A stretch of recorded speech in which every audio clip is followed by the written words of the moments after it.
بسم اللہ الرحمن الرحیم۔ عید کے آداب۔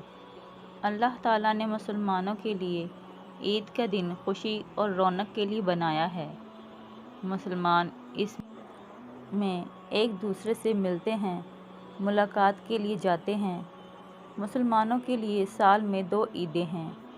نمبر 1 عید الفطر، جو کہ رمضان کے روزوں کے بعد آتی ہے۔ نمبر 2 عید الاضحیٰ، جو کہ وقوف عرفہ کے بعد آتی ہے۔ نبی اکرم صلی اللہ علیہ وآلہ وسلم نے عید کے آداب سکھائے ہیں۔ عید کے تمام امور میں سنت کی پیروی کی خالص نیت کرنی چاہیے۔ نمبر 1 نماز کے لیے جاتے ہوئے۔ نمبر 2 نیا لباس پہنتے ہوئے۔ نمبر 3 نماز ادا کرتے ہوئے۔ نمبر 4 رشتہ داروں سے ملاقات کرتے ہوئے۔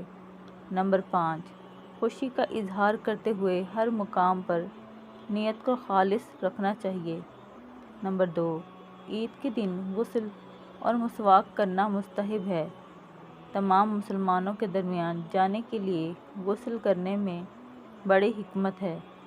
اس کی وجہ سے جسم کی بدبو دور ہوتی ہے اور اچھی خوشبو آتی ہے۔ نافع سے روایت ہے کہ سیدنا عبداللہ بن عمر رضی اللہ تعالیٰ عنہ عید الفطر کے دن عیدگاہ جانے سے قبل غسل کرتے تھے۔